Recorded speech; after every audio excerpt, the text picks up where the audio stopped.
The following program is an OCAmedia community-produced episode of Oregon Life. We would like to thank our sponsors, the Oregon Brooklyn Optimist Club and the Oregon Freemasons.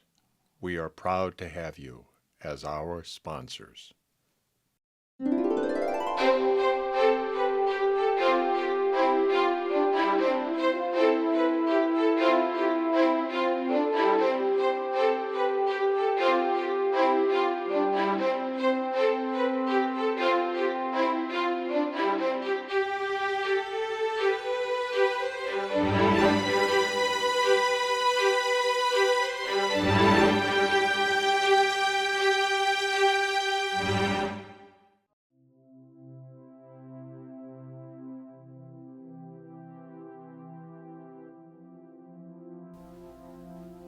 Hello, welcome to Bad Art Co.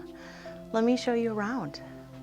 So we start the space with a little shop full of art supplies, locally made textiles over there, independent art.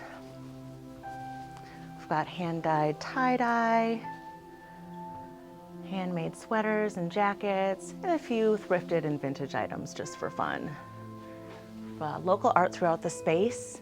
We're featuring a ton of different artists, all different mediums and styles. These are oil paintings by April Lionheart. Oregon's own Randy, we've got some of his goodies. Local artist Mary Mullen, Ben Floater, and Drew Eveland here. And then tons of other artists throughout the space. You can buy things to use during Open Studio or not. You can buy things to take home or gift. We've got a little snack selection, more art to buy, and more behind you.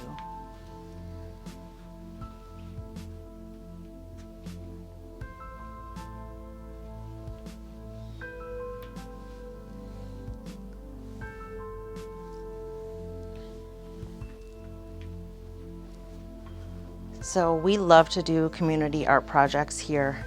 This is our current one. We've got a little bit of nostalgia here with a Bill's Food Center shopping cart. And we're taking string. You can bring some from home or use ours. And we're weaving it together on this shopping cart. Hopefully we'll be covering this whole thing with beautiful color that lots of different members of our community contributed to. So come in anytime and help us with that. All are welcome, just like the space. So when we come in here, we have a super cute vibey lounge area here. We've got art books, games, poetry. And you'll see on the walls are covered in independent art, like 98% local artists throughout the space. We're trying to cover every inch of wall space. Some of the work is for sale, some of it's not. You just have to check. This wall is our featured artist gallery wall. So this is every 4 to 6 weeks or so, we have a new exhibit featuring a local artist. We start off with an art reception to celebrate them if they so choose. And then we feature the work for that amount of time. Typically it's for sale. We do ask for a theme or an artist statement that we can tell a little more about the artist and their work. So we always have a little bit of information about the art there.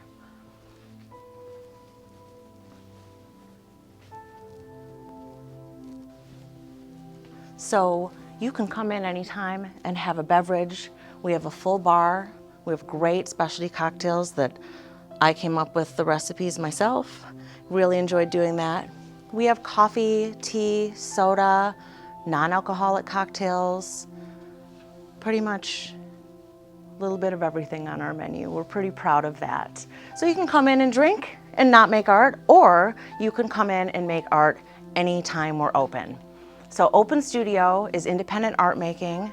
It's $10, there's no time limit, and you can use any of this stuff here. We have all the basic supplies: paint, pastels, watercolor, collage, papers, cutters, stampers, glues, tapes, Sharpies, puffy paint, crayons, and then more.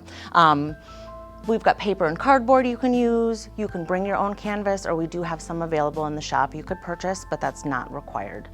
We do fun classes, so this is one where we're going to be making watercolor flowers. This is an all ages class. Most of this art here was made in the space, some by me, some by volunteers. So these are some examples of some of the kinds of things we do in our classes. Some things are really expressive and are just really about enjoying fluidity of watercolor. Some it's about being really expressive here with texture. Sometimes it's about capturing a painting of something in front of you. Sometimes it's painting an animal or doing a drip paint. Sometimes we'll paint a drink. This one's not done.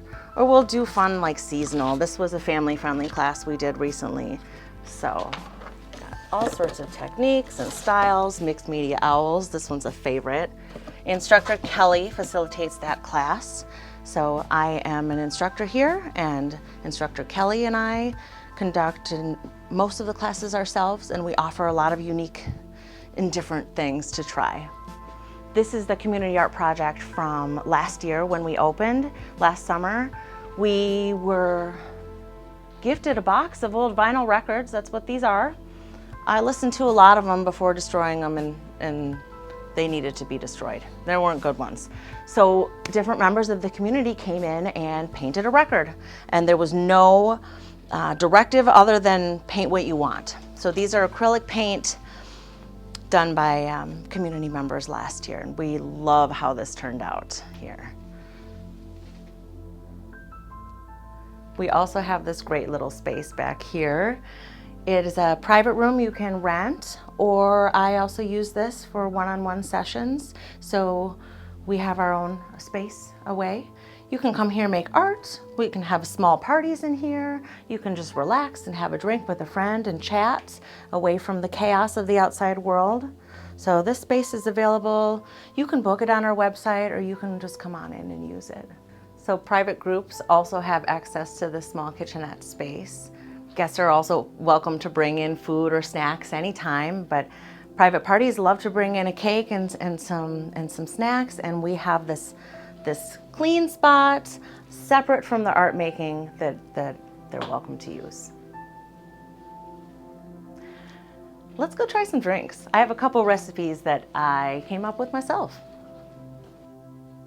All right, so I'm gonna make you two of our most popular specialty cocktails.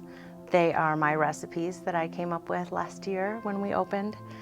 It's been fun to create the bar menu, and my goal has been to have a wide variety of flavors and choices. So that sort of was like, all right, I need a great gin drink. I need a great bourbon drink. I need a great vodka brandy. So here I'm gonna show you our favorite gin drink and our favorite bourbon drink. And these are super popular, everyone loves them. So first we have the Laid Back. It is a gin and juice base. We use a unique tropical gin. It's had a little bit of citrus to that. We actually love this company. They're out of New York. Beyond Distilling focuses on employing folks who are differently abled. So we love supporting companies that have good goals. And so we've got the gin for that one. And then that one gets a little bit of OJ, a little bit of syrup. OJ here. We use a little bit of this delicious Amaro syrup. I'm sorry, Amarena syrup. A little bit of that in there. And just a little bit of lemon juice to balance it out. Now this cocktail has a freeze-dried raspberry lemonade rim on it. So that makes this pretty unique. Do that ourselves, and that one's right there. All right, the next specialty cocktail we have to show you is the Surrealist. And it features this fantastic bourbon that was aged in Dragon's Milk beer barrels. They're oak barrels that had beer in them, a beautiful dark beer. And so there's a little subtle extra flavor in that fantastic bourbon here.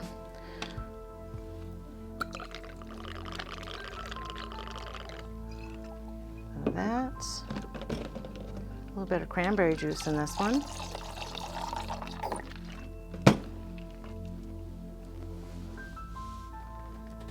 Just a tiny splash of caramel syrup. We want flavor, but not too sweet. And then, of course, my favorite, some bitters. Be generous with those. Give that one a nice vigorous shake.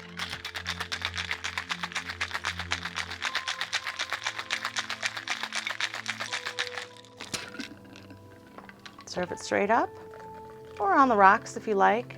We love the color of this one, and it does pack a punch. This glass really gives you the full aroma of the drink, and then add a fancy cherry on for good measure.